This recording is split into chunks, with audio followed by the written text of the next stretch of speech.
Welcome to another sparkling edition of Off Air, the new TV chat show produced at Talk Radio, where we have new TV powers and we're bringing you them every single week. We've had a whole host of brilliant people on the show so far. This week, we've got Belinda, the former MEP for the Brexit Party, who is sitting here looking incredibly glamorous, despite the fact that she's now out of a job.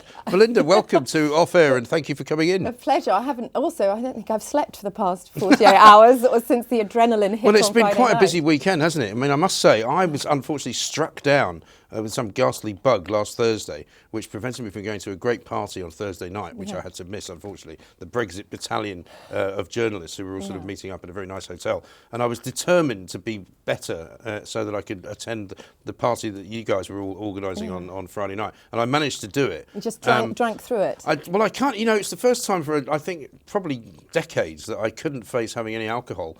And Friday night, I started at 8:30 and I started drinking gin and tonic because I thought that'll do. Couldn't face wine. And by the time I got to the party at the Cavalry Club, I was on the red wine. What a great do that was. It was fantastic. It had all the heroes of Brexit there, old and new, right back to the old dinosaurs that, with the giants that we basically stood on the shoulders of. I'm really relatively new, even though I've been a Eurosceptic for 20 years, but they're incredible. Lot of heroes there, and they were all recognised, from the PPCs to grassroots political activists to the more famous people and famous Brexit journalists. Yeah, I mean, I saw a few famous faces that I wasn't expecting to see. Derek Chisora, for example, was there. Yes, he's a huge fan. Tim Martin, of course, who I did expect to see. Nice to see. I said to him, nice to see you dressed up as ever. He just wears the same outfit. I mean, if you're picking out millionaires from a millionaire successful businessmen from a lineup, he wouldn't get it, would he? It's true, but I think people are also bored of the polished. Look and the polished lines, and they just want real people. Oh, absolutely. Well, today Boris Johnson got up and made his speech, for his first proper speech about trade with the EU.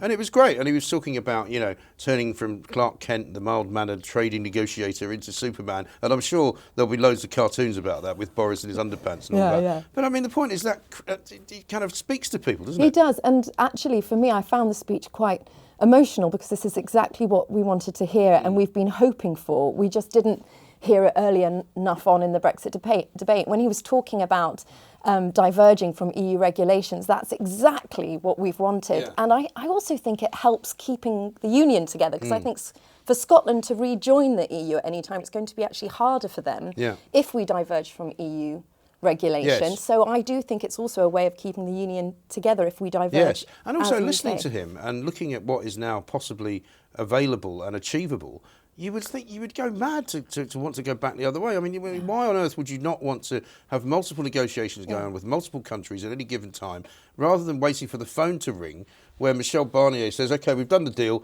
this is your end of it. I know. And like some kind of mafia boss. The most ridiculous thing is that the Barnier and the EU believe that the ECJ, the European courts, should have any role at all in overseeing the treaty. It's just not done in international law. It's not an impartial court, of course. So Boris made an excellent point when he said, why should we follow EU regulations? Shouldn't they follow ours just as much? That's how ridiculous it is. Exactly. And did you find, because I know I've spoken to a lot of people from the Brexit Party since the election and since his great success, and many of them have said, we're keeping an eye on him, we're not giving him carte blanche, it's not kind of yet over until the fat lady sings or whatever happens, whatever you're supposed to say nowadays. Presumably you can't say fat or lady. No, so and don't presume anyone's identity either. Indeterminate gender starts wobbling Absolutely. at the back, who may or may not be overweight.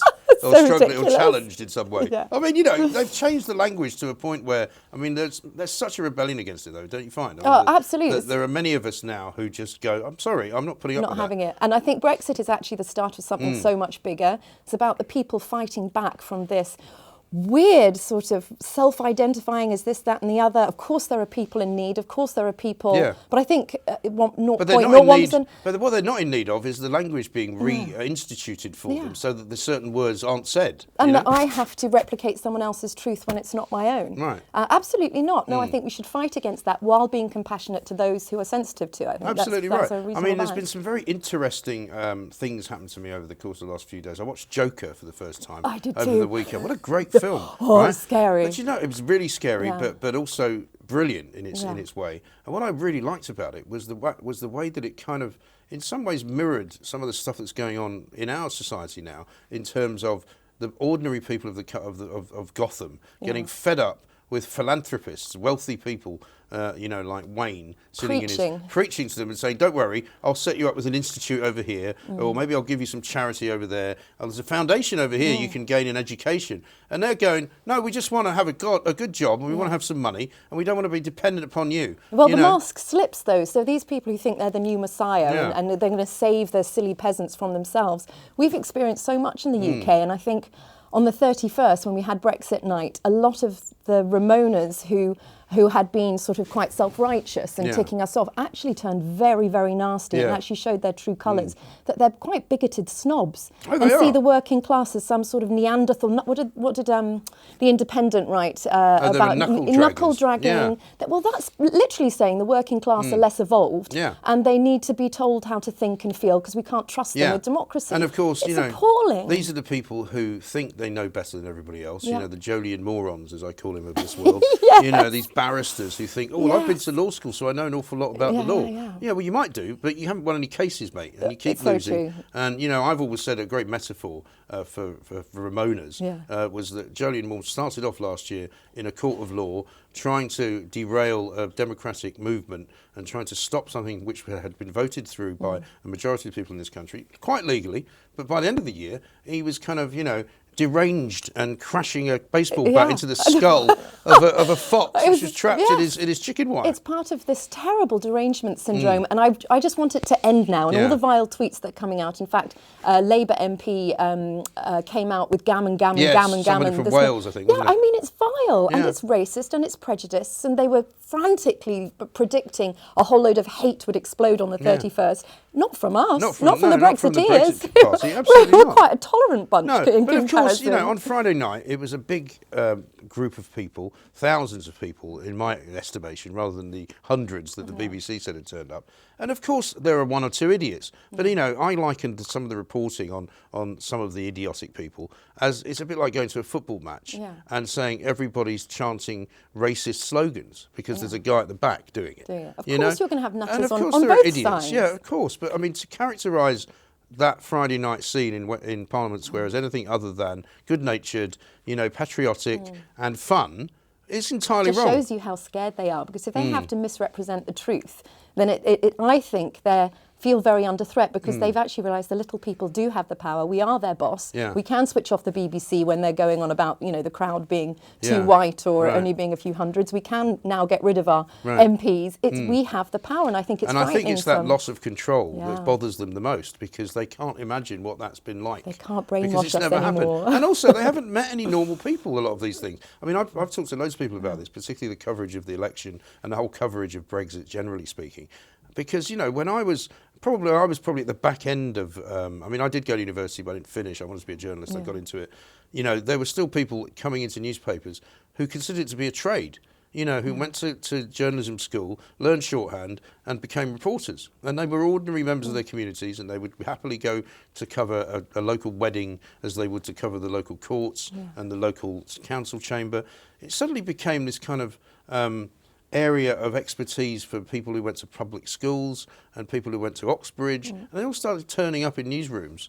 And I for one used to ridicule them. I used to go, what the hell do you know? Oh, I'm in the comment section. How are you? Well, what are you going to comment on exactly? Exactly, and I do think they are now determined to give their views instead of the news. And I rather long for the old days of Trevor McDonald and the wonderful news presenters we had on our screens that just gave us the news fairly and reasonably. Now we have. Well, you won't have Alistair Stewart anymore. Well, I know, because he knows a bit of Shakespeare. And yet you get, as I said, Labour MPs or high-profile blue-tick Remainers spitting vileness about us, calling us stupid and thick and ignorant and all these horrible. Nothing happens to them. No. Total double standards. But as I said, I think they're scared now because they realise they cannot control the masses. It's an extraordinary victory. Well, I'm really looking forward as well to Boris Johnson's kind of taking apart of the BBC, because I think that's what's going to happen. Already they're starting to take themselves apart. They've taken Victoria Derbyshire off the air. Especially after the horrible histories thing. Did you see that? The Nish Kumar thing. I couldn't believe that, as if you couldn't say anything was British culture if it originated from somewhere else. which is the most ridiculous thing in the world. Of course,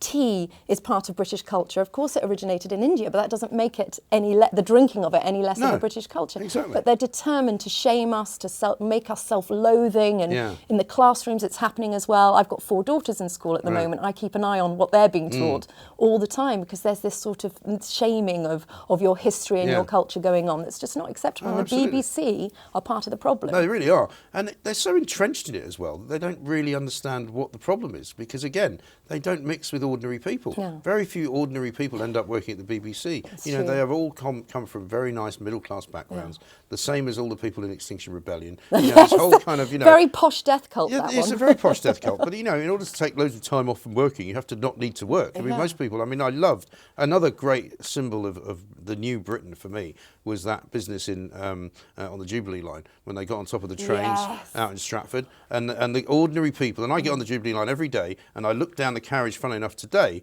and I saw probably what would be 90% of people on the early morning, sort of 7:30 train.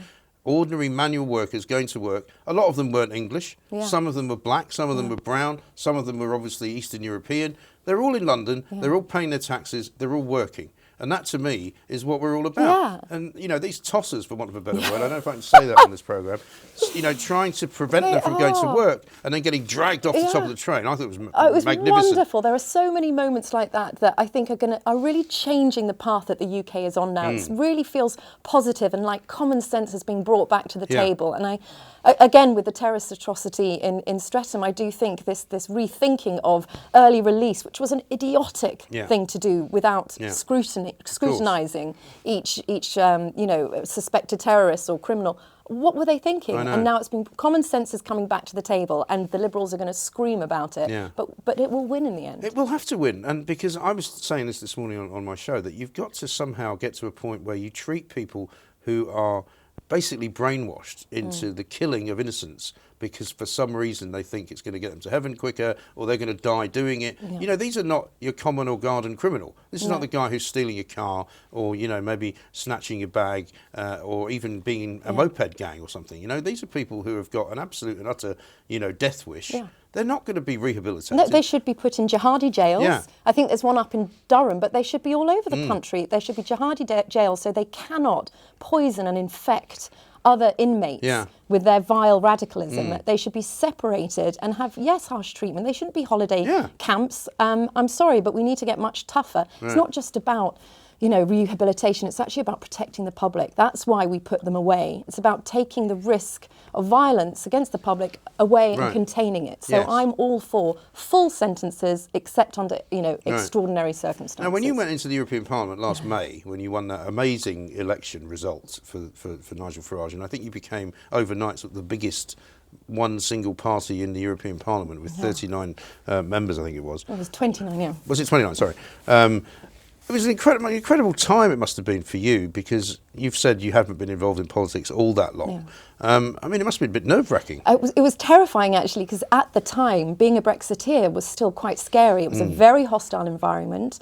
You know, 8 million women voted for Leave, but not many were coming forward and putting their head above the parapet and saying, stop calling my fellow men gammon. It was women too. And I really felt like... Can you not be gammon if you're a Well, woman, I don't know, but I mean, there was this whole horrible crusade against white older men at the beginning. And they even, you know, wished death upon our elderly and racial slurs. I mean, it's quite nasty what people were going through. And so I felt it was really important, as I was doing a master's in EU law, you know, just a mum at home, to represent all the women that voted for Brexit, because I kept getting, you know, all these feminists going, you know, Remain is the natural home for women, it is peace, and you've betrayed your sex by going over to the dark side. And the most abuse I got was from women. You haven't even got a limp or anything, or, you know, a big wart on your face, or hair growing out of your chin. Ordinary people from all walks of life voted Brexit because they just wanted our politicians to be more accountable and have our laws made at a national level. And I think there's no doubt that we had also had this kind of period of, probably since Tony Blair,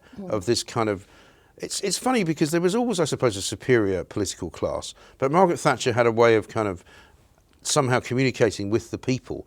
And John Major never appeared to be supercilious in any way, but it was Tony Blair, I think, for the first time that kind of came across as, you know, I come from this place where you've never been. You know, I've seen things you've never seen. I mean, I had dinner with him once many years ago when I was running the Mirror in Wales, and he was the Prime Minister, and I was put next to him because the Mirror was a big paper in those days for Labour. We raised a lot of money for them, and we sat at this dinner table, and we started talking about this, that and the other, and I said, you've got a problem with the BBC in Wales. And he said, really? Why is that? I said, well, the guy who runs the BBC in Wales is a former Plaid Cymru terrorist, effectively. He's a guy that when they were burning, because they were burning cottages, if the English came in and bought a cottage in a part of North Wales, they would get burned out. And they didn't want people coming in. And this guy had obviously moved from that particular position to slightly more on the kind of, political wing, if you like, of Plaid Cymru. He had worked his way through the ranks, and he was now basically running BBC Wales.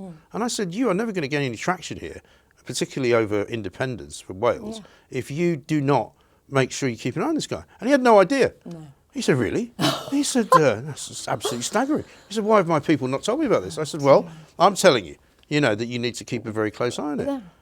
And so he was quite an ingenue in some ways, but he was obviously surrounded by people like Alistair Campbell who kept telling him that the vision and the mission was so brilliant that nothing could get in the way of it. It's also very dangerous, I think, politicians surrounding themselves in echo chambers and not actually actively going out and making sure people who disagree with them are also in their inner circle. And it goes for friends as well. I mean, most of my friends at home are Remainers, I'd say, and so it's quite a black sheep feeling of me being in that circle, but I learnt a lot from them and what the position they came from. I've got many friends who are Remainers, and they're reasonable about it. They're not part of... Most people are. Most Remainers are lovely. Most Brexiteers are lovely. There's a few nutters on each side. The problem I have is that people that wield the power, the people in position of influence and that have the platform and the money, they use that to try and overturn democracy. They felt that democracy could be bought or something that could be overcome by just telling everyone how bad and evil they were. And that's where I think Britain had a massive wake-up call. And they were like, if we let this go, if Brexit is actually overturned, the damage to the fabric of our nation, in terms of our democratic institutions and faith in our democratic system, it will be damaged for generations. And these people going around like saints as if they were saving us from ourselves. That can never happen again. Same with Project Fear. That needs a public inquiry as far as I'm concerned. You've seen Nissan has just come out with saying I'm going to be going through this year very happily and with great alacrity and slowly, looking at every single thing that was supposed to happen. And as of course, the funniest one, of course, was because I was asking people to suggest things over the weekend. And Super Gonorrhea, which was the George Osborne Evening Standard one. And, then today I saw another one, the British Sandwich Makers Society, who said, it will be very difficult to get sandwiches. And the sperm bank issue, I mean, the depths they went to and were you couldn't even make it up. I think you could do a fantastic Monty Python sketch over Project Fear and the ridiculousness, this sort of fantasy of psychologically where some of these people are, because they clearly should have known better. So they either were lying outright to help their cause, or they are actually deluded. Well, I think some actually turned quite nuts. I had a situation, I protested outside Parliament for about 6 months with my little homemade placards before I got into politics. Oh, did you? I used to, well, my husband didn't know about it at first. So I dropped the kids off at school, put on a wig, get my little homemade placard, and and I made the most incredible friends. And we'd talk to MPs and we'd talk to people going back, but we, pushed into, we were spat on, mostly by ladies and men very smartly dressed coming from civil service buildings. Wow. But one occasion, there was an academic called A.C. Grayling, who's very recognisable. He's been on my planks list for a while. Can I just give you a hey to that? Because I was holding up a Hoot for Brexit sign on my own with another chap slightly behind me, and he came up to me and shouted in my face, "Bastard!" Really? Like this, and then stormed off. That's ridiculous, and I was so shaken because I knew who he was. I followed him on Twitter. I follow a lot of Remainers because I want to see their point of view. But it was the aggression and hate that this seemingly reasonable academic exploded in the face of a peaceful protester. I thought something is going wrong here. There is some kind of they thought they had control, and now they don't have control of the people. How scary and how close were we to sleepwalking into this George Orwell type 1984 situation? But also, what gave them the stopped. idea that they were running everything as well? Absolutely. Because that's the other bit that I find kind of puzzling. I mean, I'm not interested in running other people's lives. I'm interested in talking to people, in having a sort of discourse which occasionally gets heated. But that's it. I don't want to punch anybody's lights out. I don't want anyone to get hurt. But we need to talk about stuff. And we need to make sure that we are not being run by people who think they should be running us by right. And they did for so long, and we were asleep until Brexit, I think, woke the British people up. And I do think that across Europe, it will start encouraging No people question. to say, hang on a minute, where's my democratic agency over this decision about, they're thinking about taking away tax vetoes at the moment because to try and help the Eurozone.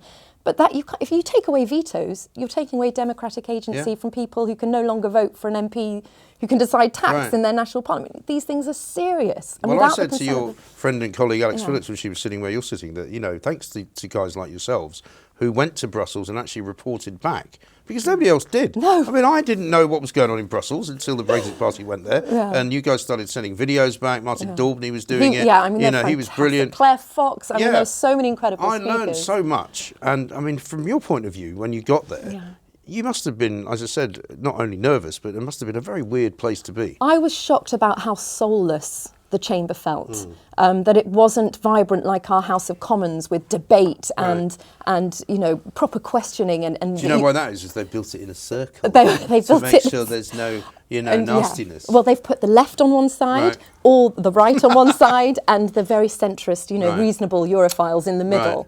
And because the Eurosceptics are always in the minority, we never win anything, so there's no point in us voting on anything, basically. But you're only allowed 60 seconds to talk. That's crazy. Just 60 seconds to fit your speech in, and then most of the time, if you're Eurosceptic, you don't get to go over. Guy Verhofstadt went over 4 minutes in the final speech.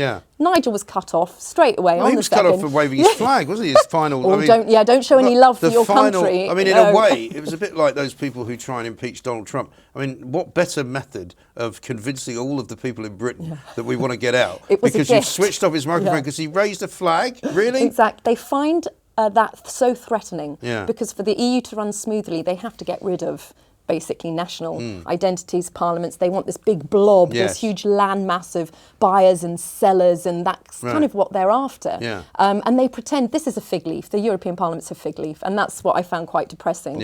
Everyone's very nice and has lots of good intentions. Oh, I'm sure they're lovely to your face. Very sweet. But all the backstabbing's going on in the corridors, well, right? I think so. And despite what the paper said, we actually got on really well with all the other MEPs, and there's a nice atmosphere between us. But the Commission and those who want the government of Europe loathed us because wanting to get sacked gave us this green light to just speak. Well, it's like having somebody in your life who doesn't care what you do. It's like having a girlfriend who doesn't really care whether you leave her or not, or whether you take her out or not. Oh, nice, Mike. You're talking from experience. Well, listen, I can't possibly get into that. It's a very short show.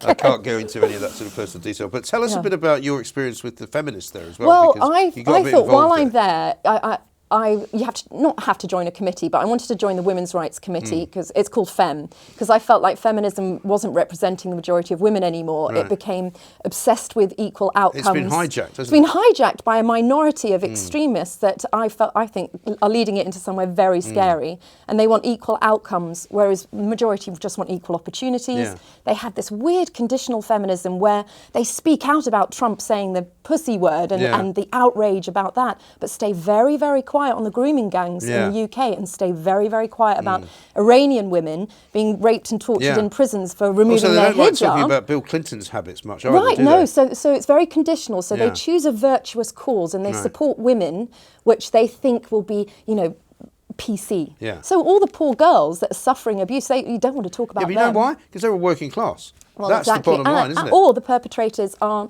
non-whites, which they won't go near. So I did a speech, my final committee meeting there, saying it was, calling them out on it and saying you've got to address this conditional feminism. One of the presidents was there. I directed a question at her saying, what are you going to do about this selective outrage?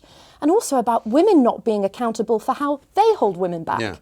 I mean, for goodness sake, one of the big topics is women in the workforce. Well, I know lots of women who stop the progress of women in the workforce. Well, when I worked in Fleet Street, and I would say probably even now, the most cutting comments are made in columns written by women about women. Yes, and why does feminism never address the role women play in suppressing other women? And I think it's important that that's part of the conversation. And of course, I asked that and I was totally ignored and the whole room was quite quiet and hostile to me. But I don't mind being unpopular, and I think it's quite refreshing. I don't mind if people don't like me. I don't mind if people don't think I'm virtuous. I go the other way. I don't even care. Want reasonable fair play and common sense and not all this man-hating, toxic masculinity path. I think they're important subjects to address, but in a fair, reasonable way. But this is the thing. I mean, there are problems in society which they don't want to talk about. And then there are societal problems which they've invented that they want to spend all their time talking about. Yes, and so there are real dangers that are facing women, and they avoid them if they're slightly sensitive issues and just go for the pink hats and march because someone said the word pussy. I just don't. I know. For me, that was so removed from what I thought was initially Well, a good I've lived in movement. America for a long time, and my first wife was American. 2 of my children are American citizens, and my sister and my mother still live there, so I go there a lot.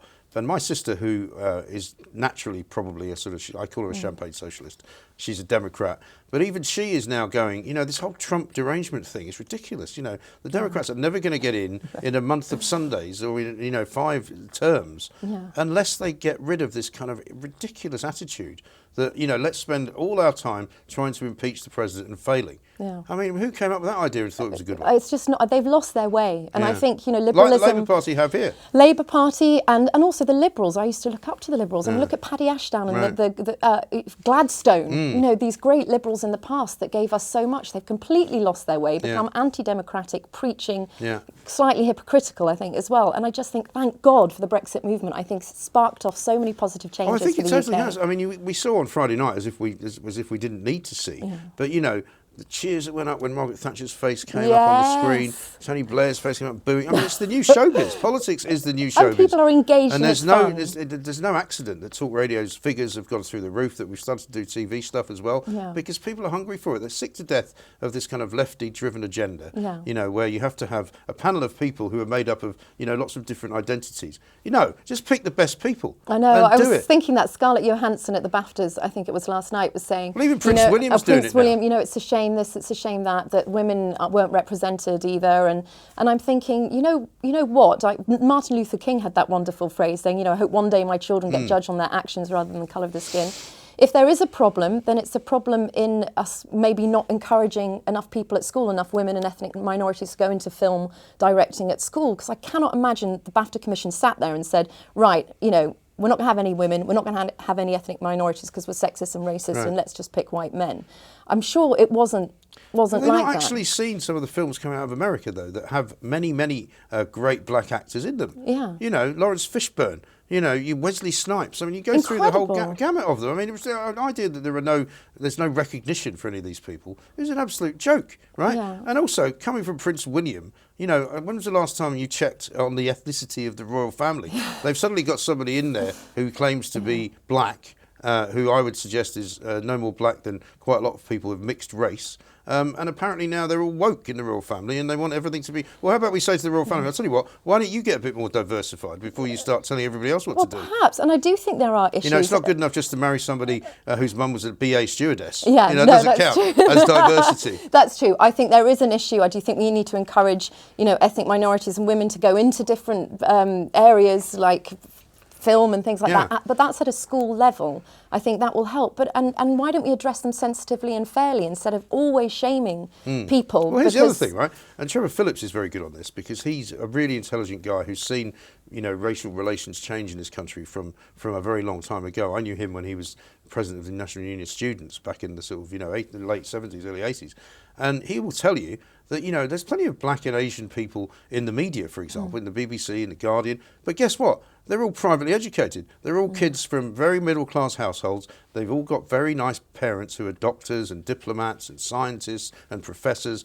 They're not actually helping anyone from the black community or their own community in the poorer areas of this country because they don't want to. They don't really like mixing with people like that. They'd much rather be at the dinner tables of Mayfair and Soho and go to Soho House for the weekend. They don't want to mix with people who might be poor, regardless of their colour. No, I think it's strange how identity politics has become such a focus rather than merit.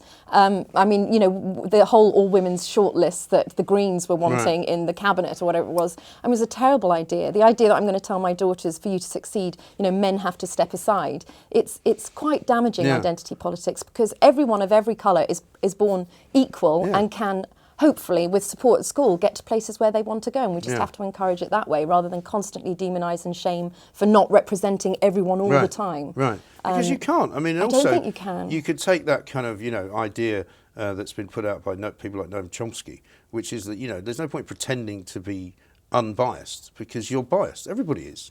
So let's forget about the fact that anyone is actually unbiased and instead work with that and go, okay, well, maybe you're saying that because of blah, Or maybe you can make a good argument as to why you're right and why somebody else is wrong.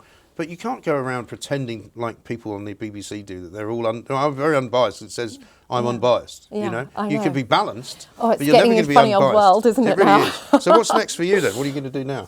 Well, You go back to standing around outside the House of I Parliament know, with a placard. it's nothing. No, well, I do feel like that. You know, this has been a big thing in my life for about 20 years. I've studied. I've just finished a master's in EU law. Okay. So I feel like I've got that behind me. What to do now? I really don't know. I'd love to use my platform to help the women's rights movement to get back on course and not be so. Would you go and aggressive. work for Dominic Cummings? Would you be one of those weirdos that would go I don't think, inside the you machine? know, I wish I was weird. It'd make me far more interesting. But no, I don't think so. I don't think I'm cut out for that. And also, I've got, 4 kids at home. It's about time I get back to them. But I just don't know. It's hard working for a man like Nigel. Yes. And then finding another politician as inspiring as Yeah. that, 'cause he's such a principled man. And It was so down to exciting. earth as well. So down to earth and kind to everyone. I've never heard him say a bad word about anyone.